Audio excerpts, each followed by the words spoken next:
Hindi, hayaan mo na kasi nagbabasa siya.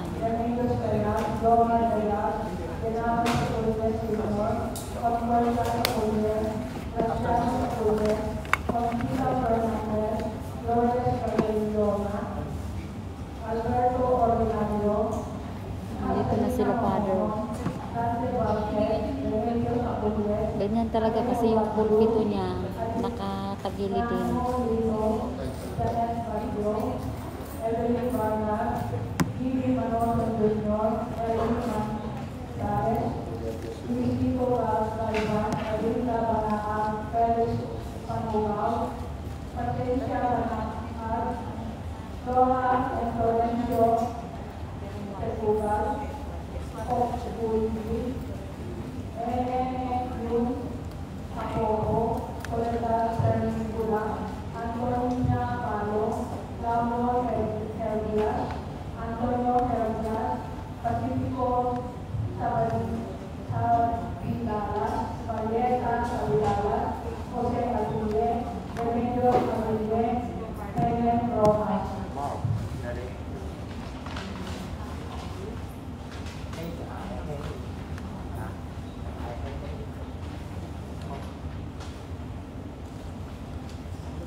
Iniwang natin, inilalapit natin sa Diyos ang ating mga pagsusumami, anumang mga bigat ng buhay, anumang nagbibigay sa atin ng anxiety, ang problema, pero meron tayo matatakbuhan.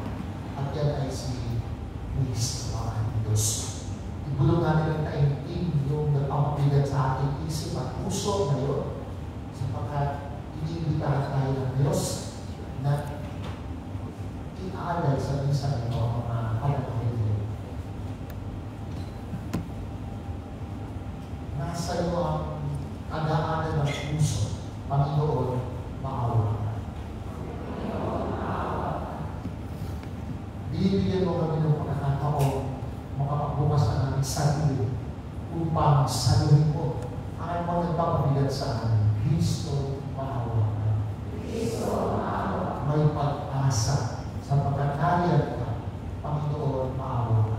Panginoon, maawa. Kaawaan tayo ng mga Panginoon Diyos, patawarin natin mga kasalanan, patubayan tayo sa buhay mo.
Kalugdan mo kami at pagbigyan na magkamit ng kaloob mong karagdagan upang samahan ang aming pananalig, pag-asa at pag-ibig. Kami mamalaging tumatalima sa iyong kautusan sa pamamagitan ng Jesucristo kasama ng Espiritu Santo magpasawalang hanggan. Amen. Pagkiyo po ang lahat para sa pagpapahayag ng salita ng Diyos.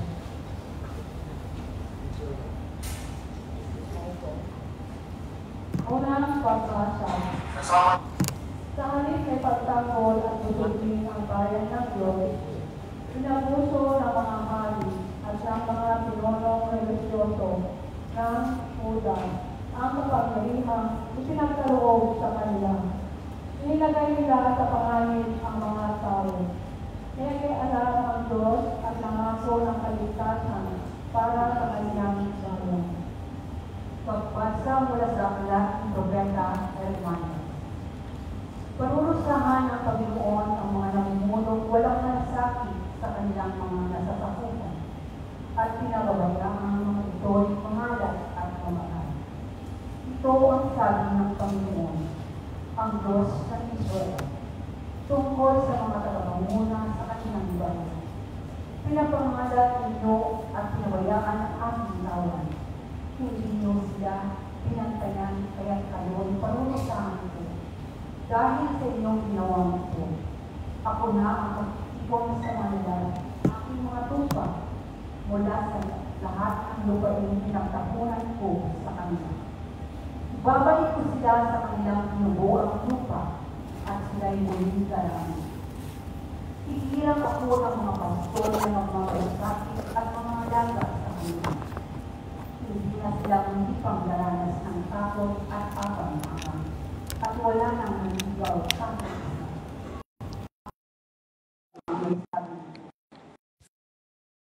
Araw, sabi ng Panginoon, napasisibulin ko mula sa lahi ni David ang isang sangang matuwid, isang hari na buong karunungang maghahari. Pairalin niya ang buong lupain, ang batas at katarungan. Magiging matiwasay ang Huda sa panahon ng kanyang pamamahala, at ang Israel ay mapayapang mamumuhay. Ito ang pangalang itatawag sa kanya. Ang Panginoon ay matuwid. Ang salita ng Diyos. Salamat sa Diyos. Salmong tugunan. Pastol ko'y Panginoong Diyos, hindi ako magdaraho. Pastol ko'y Panginoong Diyos, hindi ako magdarahop. Panginoon aking pastol, hindi ako magkukulang. Ako'y pinahihimlay sa mainam na pastulan. At inaakay niya ako sa tahimik na batisan. Binibigyan niya ako niyong bagong kalakasan. Tugon. Pastol ko'y Panginoong Diyos, hindi ako magdarahop. At sang-ayon sa pangako na kanyang binitiwan, sa matuwid na landasi doon ako inaakay. Kahit na ang daang iyon tumatahak sa karimlan, hindi ako matatakot pagkat ika'y kag-apay. Ang tungkod mo at pamalo at gabay ko at sanggalang. Tugon. Pastol ko'y Panginoong Diyos, hindi ako magdarahop. Sa harapan ng lingkod mo, ikaw ay may handang dulang. Ito'y iyong ginagawang nakikita ng kaaway. Nalulugod ka sa akin na ang ulo ko ay langisan, at pati na ang kalis ko ay iyong pinaaapaw. Tugon. Pastol ko'y Panginoong Diyos, hindi ako magdarahop. Tunay na ang pag-ibig mo at iyong kabutihan. Sa saakit tataglayin habang ako'y nabubuhay.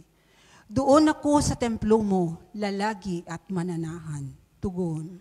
Pastol ko'y Panginoong Diyos, hindi ako magdarahop.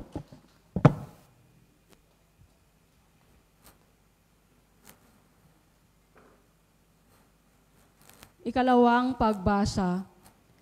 Itinuturo ni Pablo si Jesus bilang ating tagapamagitan sa Ama at sa isa't isa. Siya ang nagbuwag sa lahat ng balakid na naghihiwalay at naglalayo sa atin sa isa't isa. Pagbasa mula sa sulat ng Apostol San Pablo sa mga taga-Efeso.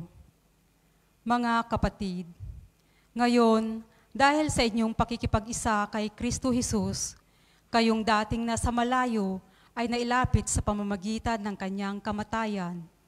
Pinagkasundo niya tayo, kaming mga Hudyo at kayong mga Hintil ay kanyang pinag-isa. Sa pamamagitan ng kanyang katawan, pinawi niya ang alitan na parang pader na naghihiwalay sa atin. Pinawalang bisa niya ang kautosang pawang mga utos at tuntunin upang pag-isahin sa kanya ang dalawang bayan at maghari ang kapayapaan. Sa pamamagitan ng kanyang kamatayan sa krus, winakasan niya ang alitan ng dalawang bayan, kapwa pinapanumbalik sa Diyos at pinagbuklod sa isang katawan. Naparito si Kristo at ipinangaral sa lahat ang mabuting balita ng kapayapaan. Sa inyong mga Hintil na malayo sa Diyos at sa mga Hudyo na malapit sa Kanya. Dahil kay Kristo, tayo'y kapwa makalalapit sa Ama sa pamamagitan ng Espiritu. Ang salita ng Diyos. Salamat sa Diyos. Magsitayo po ang lahat para sa banal na ebanghelyo.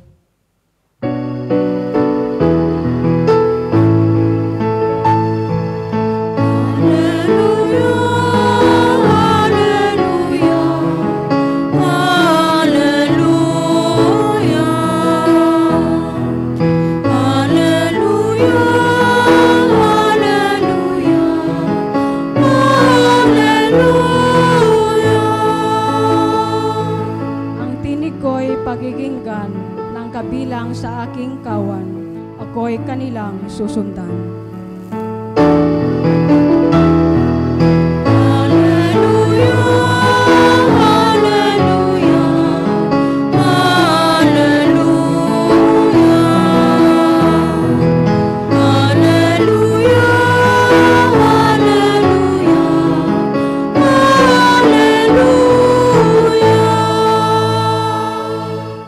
Sumainyo ang Panginoon. At sumainyo rin. Ang pagpapahayag ng mabuting balita ayon kay San Marcos. Papuri sa iyo, Panginoon. Noong panahong iyon, bumalik kay Jesus ang mga apostol at iniulat ang lahat ng kanilang naisagawa at naituro. Napakaraming taong dumarating at umaalis, ano pat hindi na makuhang kumain ni Jesus at ng kanyang mga alagad. Kaya sinabi niya sa mga ito, magtungo kayo sa isang ilang na puok upang malayo sa karamihan at makapagpahinga kayo ng kaunti. Umalis silang lula ng bangka at nagpunta nga sa isang ilang na dako. Ngunit maraming nakakita sa kanilang pag-alis at nakilala sila. Kaya mula sa lahat ng bayan ang mga tao'y patakbong tumungo sa dakong pupuntahan ni na Jesus at nauna pang dumating doon kaysa kanila. Pag lunsad ni Jesus, nakita niya ang napakaraming tao, nahabag siya sa kanila sapagkat para silang mga tupang walang pastol at sila'y tinuruan niya ng maraming bagay. Mga kapatid, ang mabuting balita ng ating kaligtasan.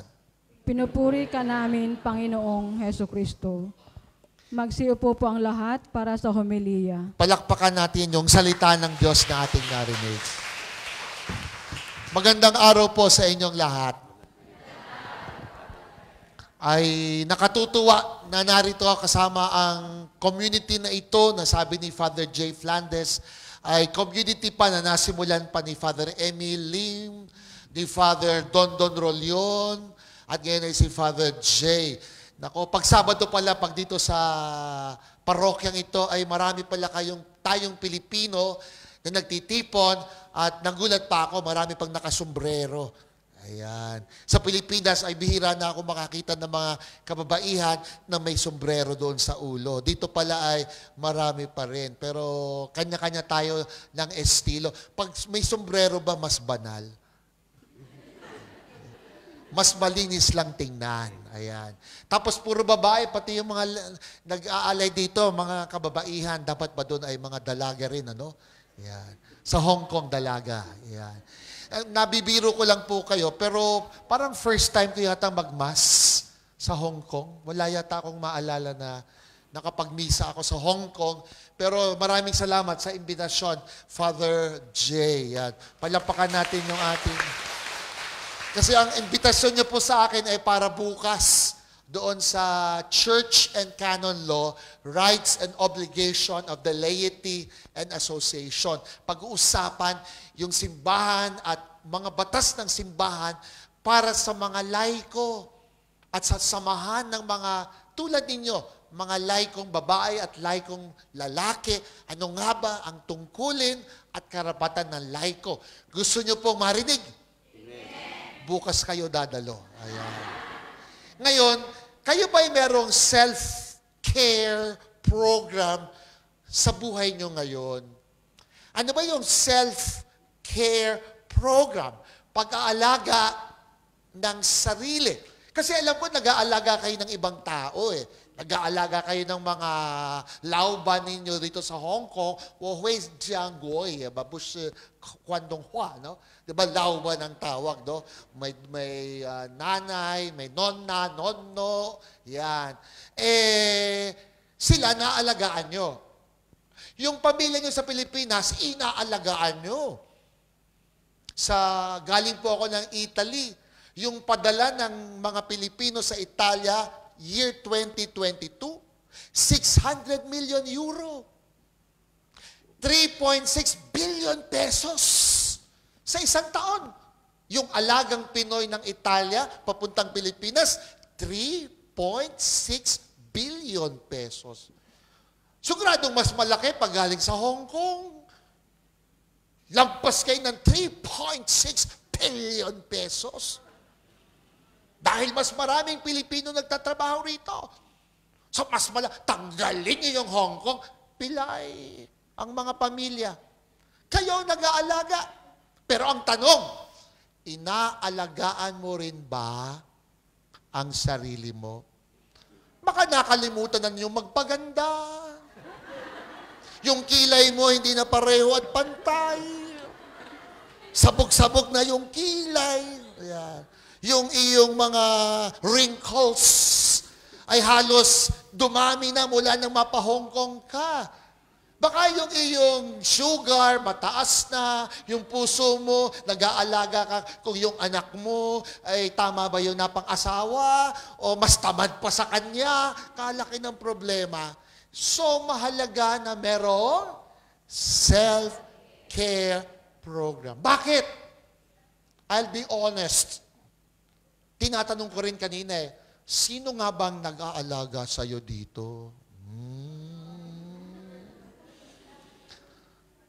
Magtatanong man lang sa'yo ng, kumusta ka naman? Kasi sila natatanong mo. Pero sa'yo, meron bang, ang pag tinawagan ka, sabihin, Tay, padala ka nito. Padala ka nito. Pagpadala, naaalala ka. Pero pagkatapos mong padalhan, wala ka na. At lalong sumasakit ang puso mo. Bakit ko ito nasabi? Dahil yung ebanghelyo, inalagaan ni Jesus ang kanyang mga apostol. Galing sila sa ministries. This is Mark chapter 6, verse 30 to 34. Pero itong Mark chapter 6, yung unang bahagi nito ay ang pagsusugo ni Jesus ng dalawa-dalawa sa kanyang mga alagad. 2 by 2. Ipahayag niyo ang pagpapatawad ng Diyos. Pagpagaling ka doon sa mga may sakit, palihira mo ng langis. Palayasin mo ang mga demonyo. Kaya ginawa ng mga alagad ang kanilang paglilingkuran, ipinagpatuloy ang ministry ni Kristo. Ngayon, bumalik na sila. Nag-report back kay Kristo. At anong nakita ni Kristo doon sa kanyang mga apostol? Lupaypay. Parang pag Sabado pa nagtitipon tayo rito, hindi lang halata. Pero baka yung mga naririto, Father J, pagod na rin yung puso. Ayan. Punong-puno na. Ayan. Yung katawan mukhang hindi pa nagsasalita, pero yung utak niya, habang naririto, lutang. Tapos yung katawan, gamit na gamit na. Kaya ang tanging niyang kapahingahan, ang umupo dyan, lalo na kung gwapo pa yung pari ninyo, ma-inspire naman kami. Bait-bait kasi nung aming pastor. Yan. Pero ang talagang nangangalaga sa atin, walang iba. Si Jesus. Palakpakan natin siya. How do we maintain our self-care? Number 1, we need a spiritual core. Kailangan natin talaga ng solido na pinaguhugutan at pagkukunan natin ng inspirasyon sa kabila ng lahat ng sugat na meron tayo. At wala tayong mai-offer na kasama natin araw-araw, kundi ang manalig na may taong hindi bumibitaw sa atin. Hindi yung mister mo ang kausap ko. Bibitaw yan eh. Yan. Pero ang hindi bibitaw at hahawak sa atin, si Jesus. Kaya itong Saturday gathering natin, o in your own private homes. Lord, matutulog na ako pero sa'yo lang ako nagsusumbong. Lord, ganito nangyari sa akin sa maghapon. Yan. Pagkatapos ko mag-prepare ng food, nagalit pa si Senyora. Ayan. Kala ko i-appreciate niya ako. Yung pala, pagod na ako. Loyal ako sa kanya. Tapos, kung hindi niya ako makapagsumbong sa imbasyata. Ayan. Pero, there is someone you can be real. Gusto nating laging maging totoo. At kanino tayo totoo. Kasi pag totoo ka, maluwag sa puso. Pag marami kang tinatago, mabigat yan. May karelasyon ka dito, nakatago, mabigat yan. Nagpa-abort ka, hanggang matanda na, nangungumpisal ka pa sa pare, nakailang kumpisal na, hindi mo makalimutan, mabigat yan. Pero malinis ang puso mo, alam mo, tumutulong ka ng kapwa, alam mo yung ikabubuti ginagawa mo, magaan yan. Mamili ka, mabigat na buhay o magaang buhay? At sa magaang buhay, yung totoo kapag tayo nakaangkla sa Diyos. Amen? Pero nakita ng Diyos, kailangan na rin alagaan natin ang sarili natin. I speak to you. Alam niyo kung ano yung kailangan niyo para alagaan niyo ang sarili niyo. At walang ibang mag-aalaga sa inyo in the human side. You have to begin with yourself. Dito, pinagpahinga sila. Sabi ni Kristo, layo tayo rito, daming tao. Punta tayo dun sa deserted na lugar, ilang na lugar, where we can be ourselves and you can rest. So, if Saturday is your rest day, take a good rest. Gusto ko lang kasama yung aking mga magtotong eats lang kami. Yeah. Kasi ito yung lamierda ko eh. Yun ang relaxation mo, tong eats. Dati may kasama ko mga Pilipino sa Italy. Pumunta kami sa Venice, yung mga kanal-kanal. Siguro mga 80 sila. First time nilang lahat sa Venezia. Yan. Utang na loob. Habang dinidis, ito yung St. Mark. Yan. Yung mga Pilipino, first time sa Venice, nakasakay sa boat. Yan. Abay, walang pakialam. Nagtotong itch pa rin. Sabi niya, Father, kaysa maintindihan ko, dito na lang ako, mas sakay lang ako, gusto ko lang maiba ng lugar. But I respect them. Bakit? They know what they need most. Alamin niyo rin kung ano yung magpapahinga sa inyo. Yung iba, puro Facebook. Puro YouTube. Yeah. Oy, meron po ako sa TikTok. Meron po akong conversations with Father Jerome. Yeah. Pampagaan din po yan. Yeah. Pero ang punto, hanapin nyo, wag pansinin ang kakailanganin nyo. Pero may bottom line tayo. A spiritual core. Lord, andito kami. Napapagod kami, pero kapag kasama ka, nakakatayo pa kami. Magsitayo tayong lahat. Sabay-sabay tayo, sumasampalataya ako sa Diyos. Amang makapangyarihan sa lahat, na may gawa ng langit at lupa. Sumasampalataya ako kay Hesus Kristo, iisang anak ng Diyos, Panginoon nating lahat. Nagkatawang tao siya, lalang ng Espiritu Santo. Ipinanganak ni Santa Mariang Birhen. Pinagpakasakit ni Poncio Pilato. Ipinako sa krus na matay inilibing. Nanaog sa kinaroroonan ng mga yumao. Nang maikatlong araw, nabuhay na magmuli. Umakyat sa langit. Naluluklok sa kanan ng Diyos amang makapangyarihan sa lahat. Doon magmumulang paririto at huhukom sa nangabubuhay at nangamatay na tao. Sumasampalataya naman ako sa Diyos Espiritu Santo, sa banal na simbahang Katolika, sa kasamahan ng mga banal, sa kapatawaran ng mga kasalanan, sa pagkabuhay na muli na namatay na tao, at sa buhay na walang hanggan. Amen. Sa pamamagitan ng kanyang anak na si Jesus, namalas natin ang awa at malasakit ng Diyos. Kaya buong pagtitiwala nating idalangin sa kanya at wikain, Panginoon, kawaan mo kami't dinggin. Ulitin natin. Panginoon, kawaan mo kami't dinggin.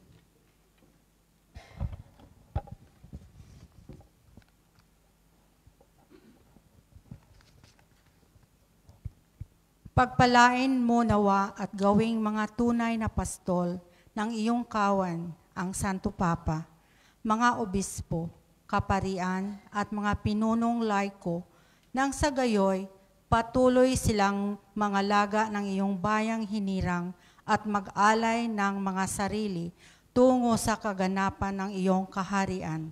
Manalangin tayo. Panginoon, kawaan mo kami't dinggin. Tulungan mo, Diyos Ama, ang mga namumuno sa aming pamahalaan na sundan ang halimbawa ni Jesus na mabuting pastol, maawain, mapagkumbaba at tapat sa sinumpaang tungkulin, pangalagaan ang karapatan at dignidad ng kanilang mga pinaglilingkuran. Manalangin tayo. Panginoon, kawaan mo kami at dinggin. Tulutan mo nawang madama ang mga taong tigib ng kalungkutan at naliligaw ng landas ang pag-ibig mo sa pamamagitan ng pagkadili at pagtulong ng kanilang mga kapwa-tao. Manalangin tayo. Panginoon, kawaan mo kami at dinggin. Gabayan mo sa kanilang mga misyon ang mga relihiyoso at relihiyosa upang manatili silang tapat sa iyong kalooban. O Diyos Ama, naway akayin at tipunin nila ang mga tupang nangalat mula sa iyong kawan. Manalangin tayo. Panginoon, kawaan mo kami at dinggin. Ipamalas mo, Diyos Ama, ang liwanag ng buhay na walang hanggan sa mga kapatid naming nahimlay. Nang sa gayoy, manatiling buhay ang kanilang pag-asang sila'y muling mabubuhay. Manalangin tayo. Panginoon, kawaan mo kami at dinggin. At sa katahimikan, ipanalangin natin ang ating sariling kahilingan.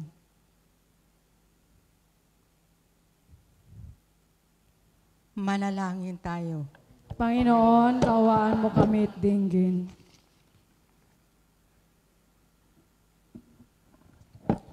Diyos aming Ama, narinig mo ang aming pagsusumamo. Naway ito'y maipagkaloob ayon sa kalooban mo. Hiniling namin to sa pamamagitan ni Kristo ang aming Panginoon. Amen.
Manalangin kayo itong ating paghahain ay kalugdan ng Diyos amang makapangyarihan sa lahat.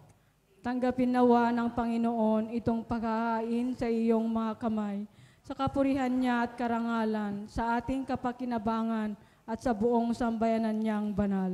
Ama naming lumikha, lahat ng iyong mga paghahaing ipinag-utos noong araw ay iyong pinagtibay sa isang haing hantungan ng lahat. Tanggapin ang ginaganap ngayon ng iyong mga lingkod at basbasan mo ito ng kabanalang gaya ng iyong kaloob. sa mga alay ni Abel na lubha mong ikinalugod, upang ang mga handog ng bawat isang nagbigay para sambahin ang banal mong ngalan, magkamit ng karagdagan mong kasiyahan sa pamamagitan ni Jesucristo kasama ng Espiritu Santo magpasawalang hanggan. Amen. Sumainyo ang Panginoon. At sumainyo rin. Itaas sa Diyos sa inyong puso't diwa. Itinaas na namin sa Panginoon. Pasalamatan natin, Panginoong ating Diyos. Marapat na siya ay pasalamatan. Yumuko tayo at magpasalamat ng personal sa Diyos. Anong mga biyaya at grasya ang kinikilala nating pagpapala ng Diyos sa atin?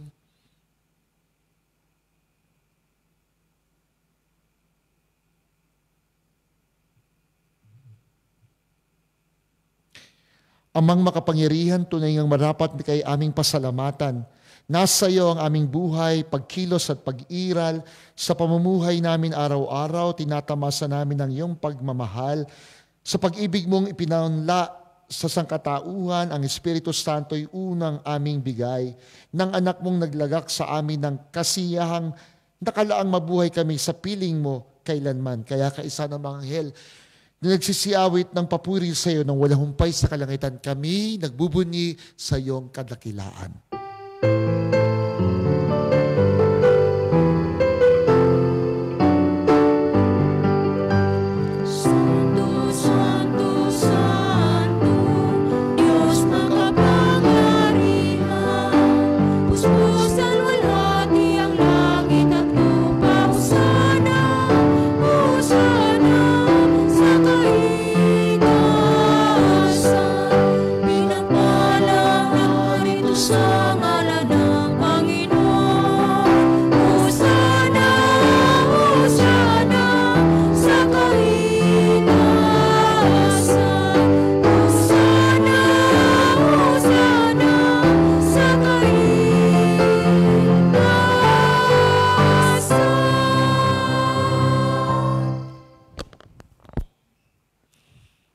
Ama naming banal, ikaw ang bukal ng lahat ng kabanalan, kaya't sa pamamagitan ng iyong Espiritu, gawin mong banal ang mga kaloob na ito upang para sa amin maging katawan at dugo ng aming Panginoong Hesukristo. Noong gabi bago siya ipagkanulo, kinuha niya ang tinapay. Nagpasalamat sa iyo, Ama, at nagpuri. Pinaghati-hati niya iyon. Iniabot sa kanyang mga alagad at winika. Tanggapin niyong lahat ito at kanin. Ito ang aking katawan na ihahandog para sa inyo.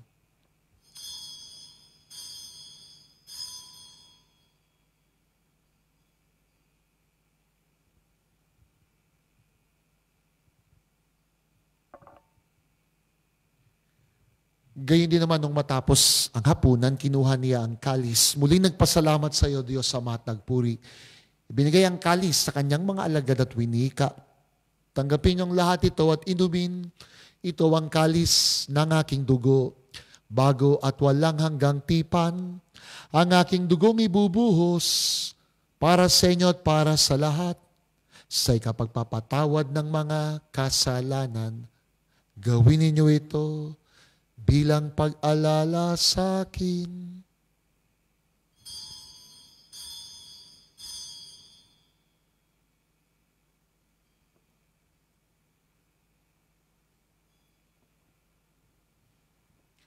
Ipagbunyi natin ang misteryo ng pananampalataya.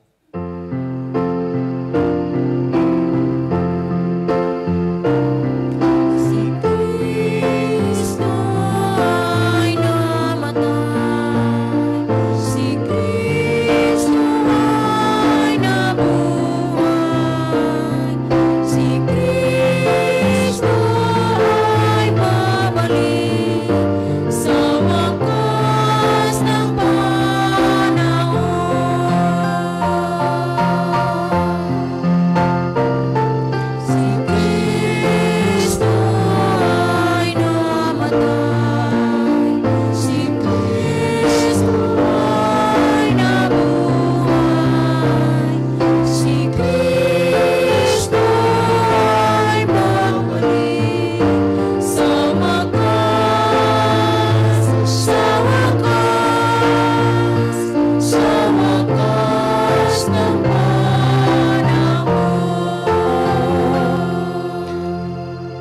Ama, ginagawa namin ngayon ang pag-alala sa pagkamatay at muling pagkabuhay ng iyong anak. Kaya inialay namin sa iyo ang tinapay nagbibigay buhay at ang kalis na nagkakalob ng kaligtasan. Kami nagpapasalamat, ginawa mo kami marapat tumayo sa harap mo upang maglingkod sa iyo. Sinasamo namin kaming magsasalo-salo sa katawan ng dugo ni Kristo ay mabuklod sa pagkakaisa, kaisa ng banal na Espiritu. Ama, lingapin mang iyong simbahang laganap sa buong daigdig. Puspusin mo kami sa pag-ibig kaisa ni Francisco naming Papa at ni Stephen Chow naming Obispo at ng Tanang Kaparian. Alalahanin mo rin ang mga kapatid naming nahimlay nang may pag-asang sila'y muling mabubuhay. Gayon din ang lahat ng mga pumanaw. Kawaan mo sila at patuloyin sa iyong kaliwanagan, kaawaan mo at pangidapatin kaming lahat na makasalo sa iyong buhay na walang wakas. Kaysa ng mahal na Birheng Maria na ina ng Diyos at ni San Jose ang kanyang kabiyak. Kaysa ng mga apostol at ang lahat ng mga banal.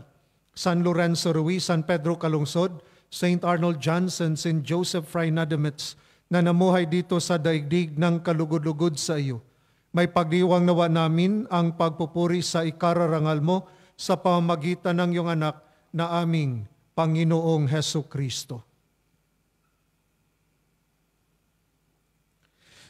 Sa pamamagitan ni Kristo, kasama niya at sa Kanya, ang lahat ng parangal at papuri ay sa iyo, Diyos Amang makapangyarihan, kasama ng Espiritu Santo, magpasawalang hanggan.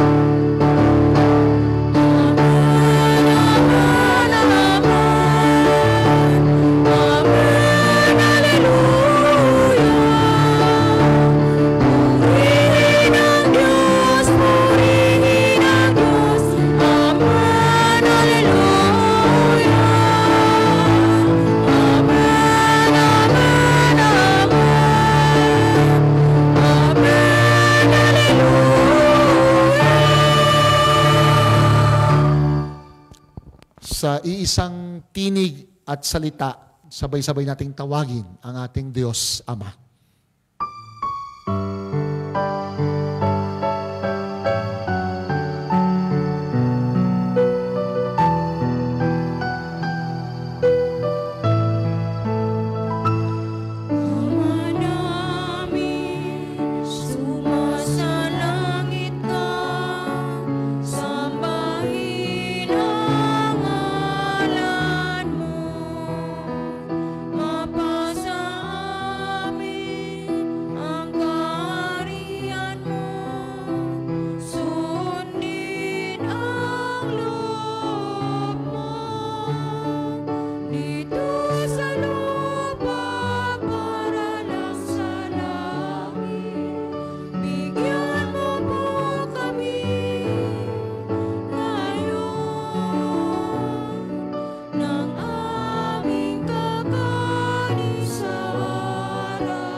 Hiniling namin kami iadya sa lahat ng masama, pagkalooban ng kapayapaan araw-araw, iligtas sa kasalanan at ilayo sa lahat ng kapahamakan, samantalang aming pinanabikan ang dakilang araw ng pagpapahayag ng tagapagligtas naming si Heso Kristo.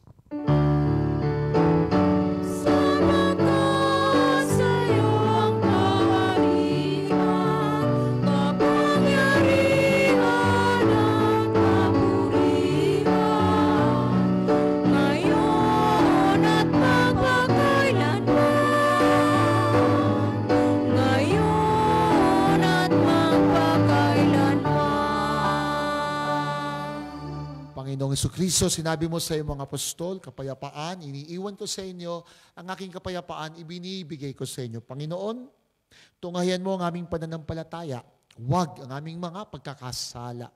Pagkalooban kami ng kapayapaan sa iyong kapanahunan, nabubuhay ka at naghahari, magpasawalang hanggan. Ang kapayapaan ng Panginoon, sumain niyo pong lahat. At sumayin niyo rin. Magbatian po tayo ng kapayapaan.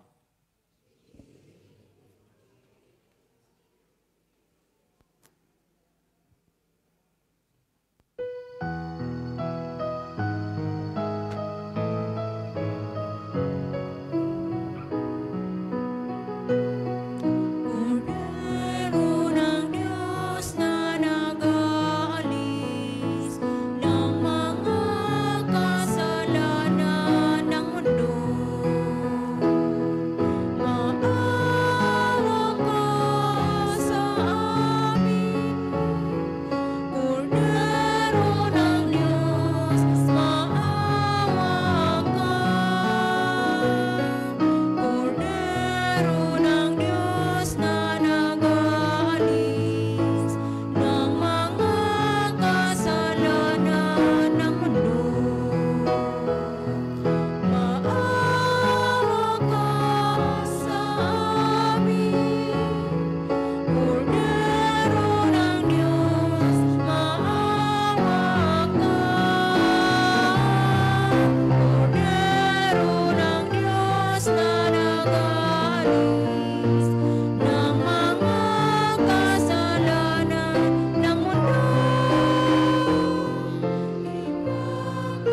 Ipagkaloob mo sa amin ang kapayapaan.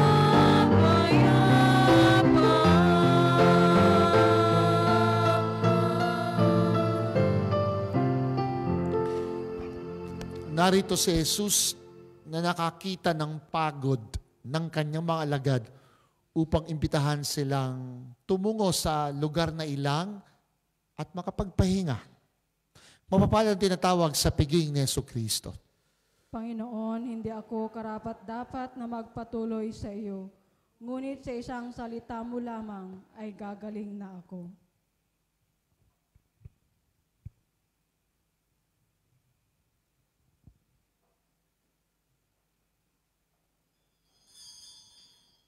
Ngayon ay ginugunita pooy mahabaging lubha, sumasambay sa sagana sa pagkain niyang handa, sa magsabing siya'y dakila.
Magsitayo po ang lahat.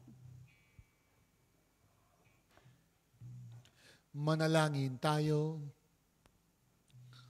Ama naming mapagmahal, manatili kang kapiling ng iyong sambayanan na ngayon pinapakinabang mo sa iyong sariling buhay at gawin mong kami pasulong na makahakbang mula sa dati naming pagkamakasalanan patungo sa pagbabagong nagdudulot ng iyong kabutihan sa pamamagitan ni Jesucristo kasama ng Espiritu Santo magpasawalang hanggan.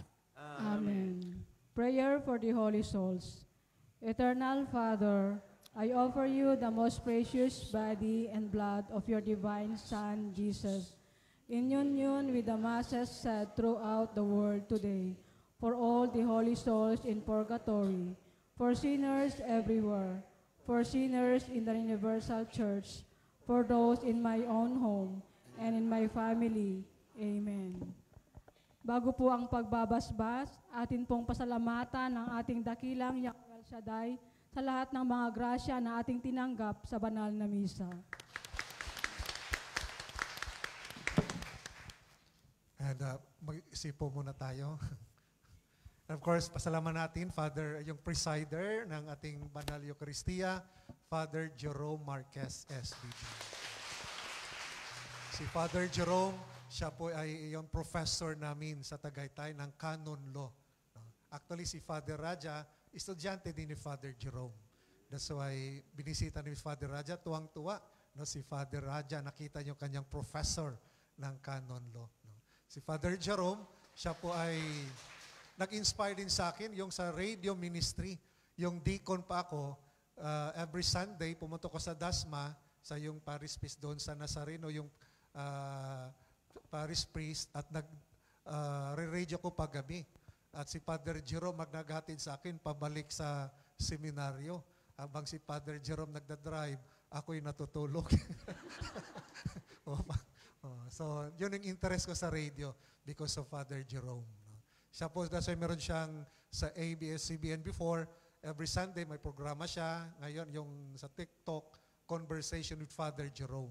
So, sana I'm sure yung one Tuesday, naka-attend kayo sa talk ni Father Jerome. Siya po ngayon ang provincial superior sa Central Province sa Pilipinas. No? Si Father Emil, Father Linus, no? Father Lino, Father Dondon. But last month, meron kaming general, every 6 years, may general chapter sa Rome. So representative siya doon sa Rome. Kaso lang siya po ay na-elect na superior, one of the counselor general. No? So for the next 6 years, doon na siya sa Roma, no? Sa Rome. No? Hindi sa Romblon. Sa Rome, yung kanyang 6 years. So talagang siya po yung nag-promote, kung alam niyo yung ALS, no? Alternative Learning System. Siya po yung nagpo-promote. Actually, yung bago siya papuntang Rome, plano nga namin, pagbalik niya dito, mag-umpisa sana din ng ALS dito. No? Planuhin sana kasi baka may kababayan tayo, hindi pa nakatapos ng secondary education. No? But anyway, I hope na mamaterialize pa rin yun, maski sa Rome na si Father Jerome. Actually, Father Jerome, si Ate Cindy, siya po yung isa sa council sa El Shaddai, pamangkin niya si Tonton at saka si Villas, Tonton Tria at sa Joseph Villa. Lubang, no? Lubang Island. Okay? And our preacher, Brother Rod, siya yung preacher ng El Shaddai. Yan. Okay, so we continue to pray, no? Kasi imbis pastoral na yung mission, mag-iba na yung mission ni Father Jerome. No? Siya ngayon palagi sa meeting. No? Imagine, for the whole world, no? Na yun ang pagmitingan nila palagi. No? So, mababago yung minister ni Father Jerome before more pastoral, no? Baka ngayon palagi nang nakaupo, no? At nagmi-meeting. Of course, nakaupo at magdadasal, magdi-discern doon sa meeting. No? So, and also include us Father Jerome, pag sa Rome ka na, include us also aming kababayan, include us in your prayers. And naranasin ni Father Jerome, because he was in Italy, nag-aral ng canon law, nag-ministry din siya ng kababayan din natin. At before that, nag-OTP din siya sa Taiwan. That's why marunong siya mag-Mandarin. No? OTP siya ng Taiwan ng Kwan. Okay? So thank you, Father Jerome.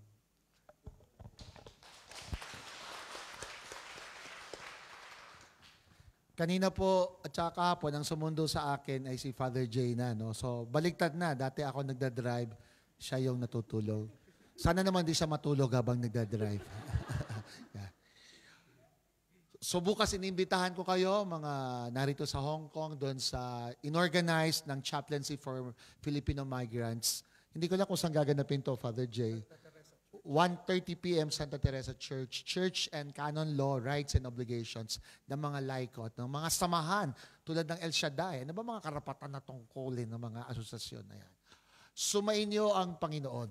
At sumayin niyo rin. Pagpalain kayo, 10 na mga ipinagdasal nyo, sa ngalan ng Ama, ng Anak, at ng Espiritu Santo.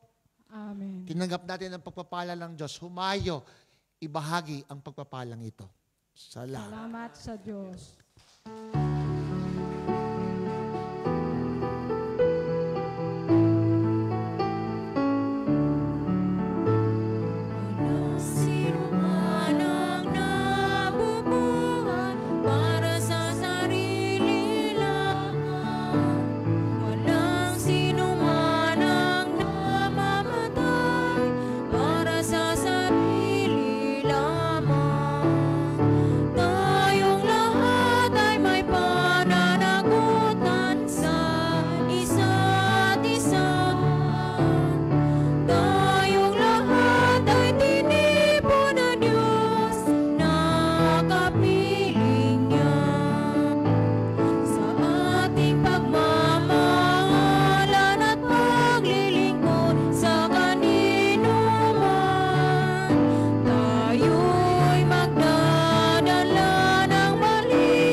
Break time, 9 minutes.